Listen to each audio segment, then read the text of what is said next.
Hi, I'm Saul Kirsch with Double Alpha Academy, and I'm here with great pleasure today to introduce to you our new self-setting Airsoft targets. We started working on these targets almost a year ago. After attending a big Airsoft match in the UK, I realized that there's a need for a target that can always be assured to be knocked down by the pellet, but not accidentally knocked down by wind on an open range. We also wanted a target that would be self-setting, so that you wouldn't have to go out and pick them up. We started working on these targets together with an electronics development firm, and I've come up with a target that does all that and much more. These targets are motorized. They're not knocked over by the power of the BB or the pellet on impact. Instead, the motor drives them down after the shot detection algorithm determines that it has in fact been hit by a projectile. Using a sophisticated accelerometer sensor and a programmed algorithm, it identifies the shot and decides the target needs to go down. This target here, for instance, I can push on it fairly hard. It won't go down, but if it does identify an impact, it immediately goes down, and in this case is programmed to reset after 3 seconds. We put a lot of effort into making these targets as user-friendly, as easy to program, and suitable for use in all weather conditions. These targets are waterproof. They can be used outdoor in the rain. And the batteries, 3 AA batteries, will provide about 3,000 cycles of use and can be left on standby for up to about a month. So a set of batteries in each target will easily get you through any event that you're hosting. The targets have 4 modes of function. 2 which are designed for when the target is sitting on a horizontal board, as these 3 targets are here, and 2 designed for when you wish to mount the target on a vertical column, such as the side of a door frame on your stages or any other vertical surface. In each case, you can program the timer to be reset automatically after a 3-second delay. That we consider to be useful and perfect for practice training. Or you can program it to respond to an infrared remote control. And in fact, you can pretty much use any infrared remote that you may have. This is a television remote, works perfectly fine.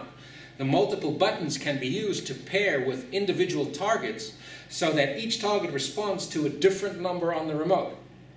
Or if you wish, you can pair all of them to the same button, and by pressing number 1, you can get all targets to reset.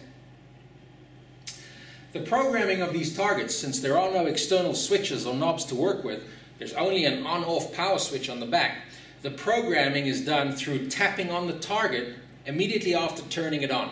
So if I want to program this target up here, what I'll do is I will turn it on and now tap it once. That's going to put this target into mode 1. It confirms that by bowing once and assuming it's ready for impact position.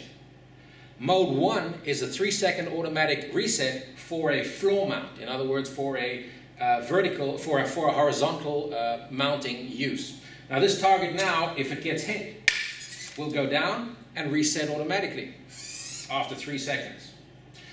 If I wanted to, I could set that for an infrared activation. To change the mode, you have to turn off the target, then you turn it back on and give it a different number of taps. I'll put it into mode 2 and then press number 1 on the remote to program it. So here we go. Turn it on.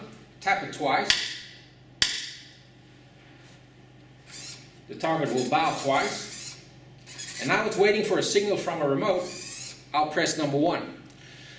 It's now set and ready to go. If it gets hit, it'll go down. And it'll wait. It'll stay down until it receives activation from the remote. In this case, button number 1. Once pressed, will reset the target. In this manner, I could go ahead and program all of the targets to respond to the same button or different buttons as I desire. Now this target, which is mounted on a wall, we'd use in mode 3 or 4. I turn on the target and put it into mode 3.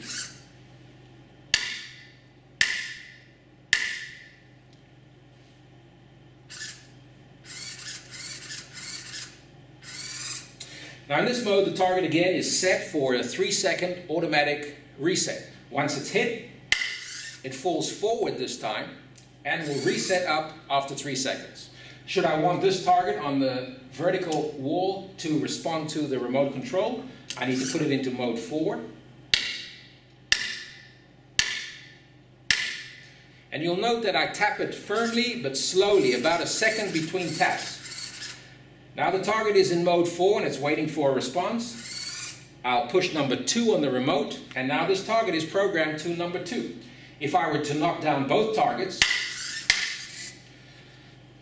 if I press number 1, my number 1 target resets. If I press number 2, my number 2 target resets.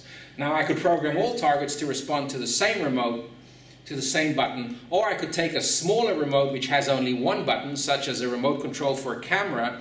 That would be a nice small remote to carry with you around your neck as you're practicing or running a stage. And that one button you could easily link to all the targets and reset all the targets on your stage. Now, these are the targets and their abilities. There's a very interesting feature that you can utilize, and that is setting up one target to activate another and using that for swinger or other moving props activation. I'll change our camera angle a little bit and show you how that'll work. What I'm going to try and do is pair that target which is lying on the table under the swinger with this target over here, so that when this target goes down, that target is tripped and releases the swinger. You can do that by putting that target into the infrared mode, which means it'll be waiting for an infrared signal to reset. And you teach it that this signal that's transmitted from this target is its reset signal.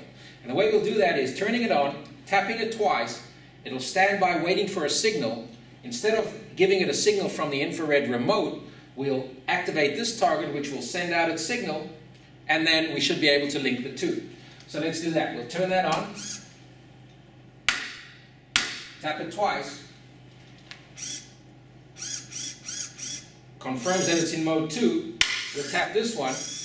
That gets reset, and now these two targets are linked. So now I'll reset this target here. I'll put that back into its ready position by tapping on it and set up the swinger. Now, using a simple cable here, a simple string, I've tied that swinger arm to the leg of the static target. So now when this one gets hit, after about a second delay, the other one will get tripped and release the swinger. No cables, no wires, nothing mechanical to go wrong. And the range that you can achieve here indoors can be up to about 15 meters. Outdoors it's going to be more restricted. You can link any number of targets together so that one activates the next, and that can give you a whole wide range of options for creating very interesting and original stages. So these are some of the features of the new Double Alpha Airsoft self-setting targets. They're available now online at doublealpha.biz.